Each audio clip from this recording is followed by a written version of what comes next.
Let's jump right into today's explainer of our source material because we are taking a truly miraculous journey.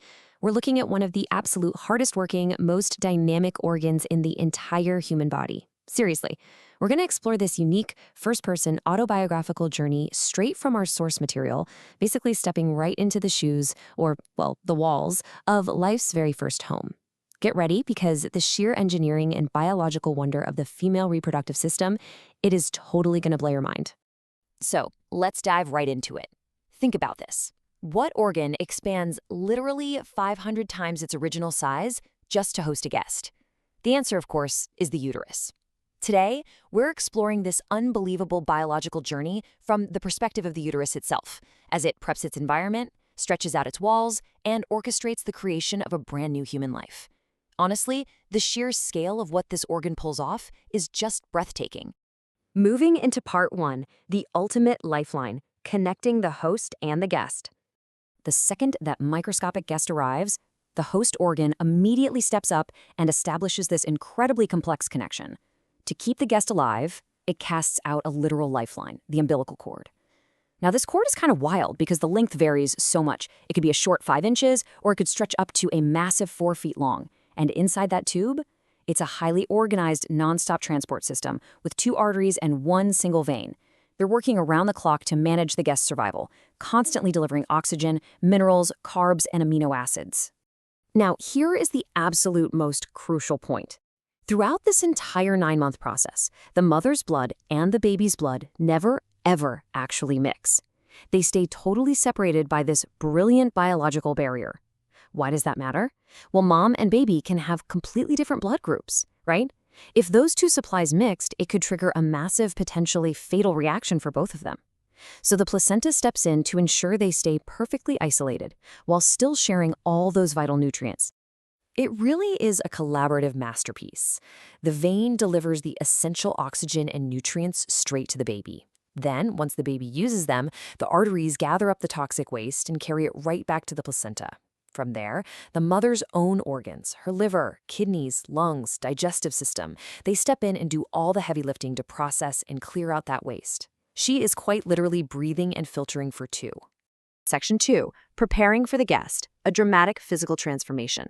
Okay, so housing a rapidly growing life obviously requires a dramatic physical transformation. Just wrap your head around this number.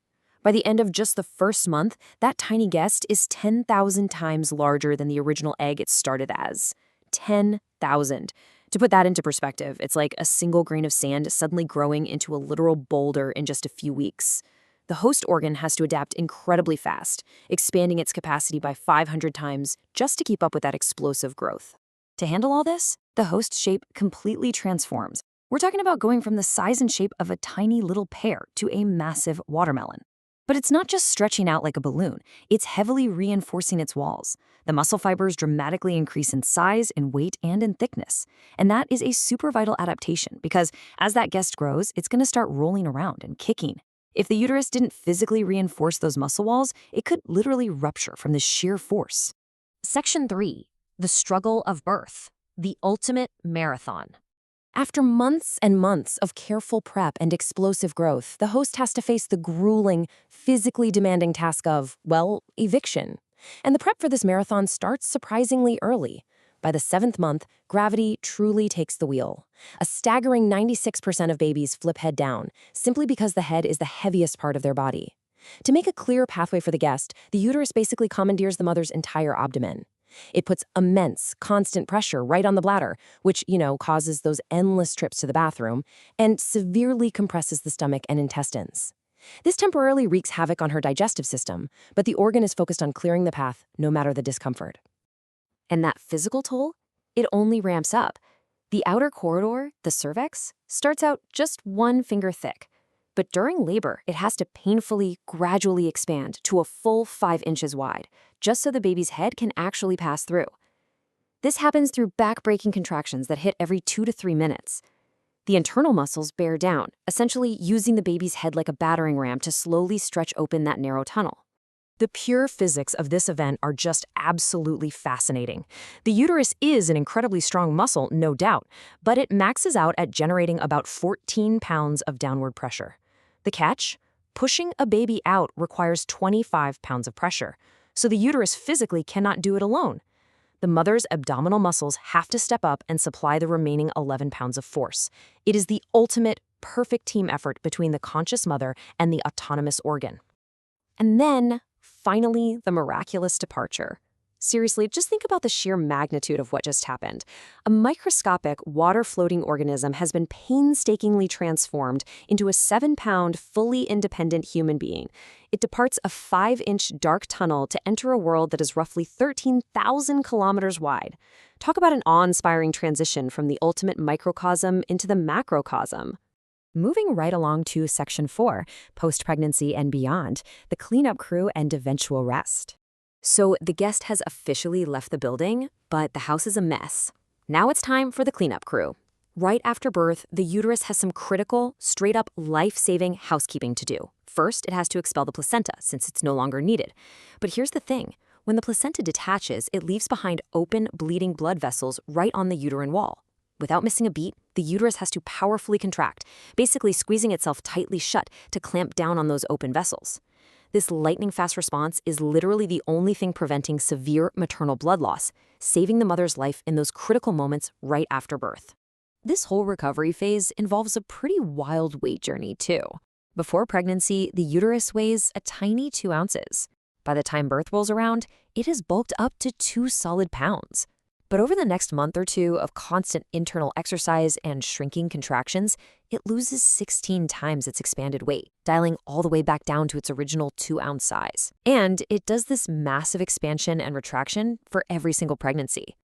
Eventually, though, after decades of managing monthly cycles and potential pregnancies, the organ finally gets to step down. Sometime between the ages of 45 and 50, a woman enters menopause. The biological factory officially closes its doors and the uterus enters a well-deserved age of retirement, effectively returning to a calm, prepubescent state. Let's transition to Section 5, Critical Health Awareness, Understanding Ongoing Battles. Now, because this organ works so incredibly hard and goes through so much radical transformation, it's naturally the site of many ongoing biological battles. First up is dysmenorrhea, which is severe pain during monthly cycles. It's a very common yet really tough issue to deal with.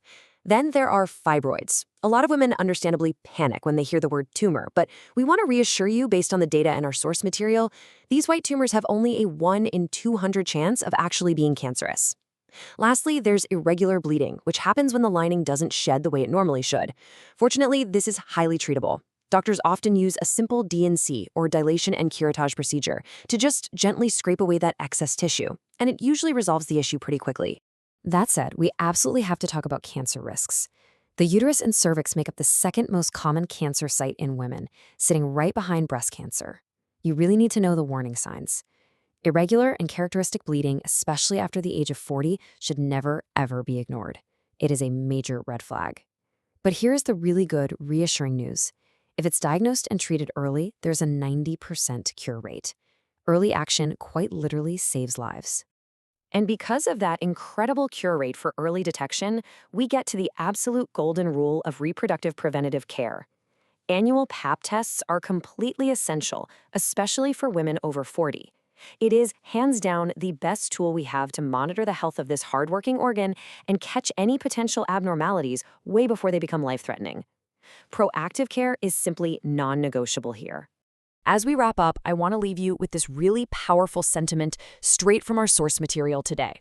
Quote, "Recognize your high status in the grand factory of nature, a divine, unique gift. The female body deserves immense respect. Just think about it, the ability to harbor life, to protect it, to grow an organ 500 times its normal size, just to bring humanity from absolute nothingness into existence, it's easily one of the most profound physiological marvels on planet Earth." Which brings us to a final, pretty crucial question for you to ponder. Knowing everything you know now, the sacrifices, the adaptations, the immense physical strength of this organ, how will you honor and protect this miraculous life-giving gift? Whether that means scheduling that overdue checkup, actually listening to your body's warning signs, or just carrying a newfound sense of awe for human biology, the next step is entirely in your hands. Thanks so much for hanging out with me on this explainer, and stay curious.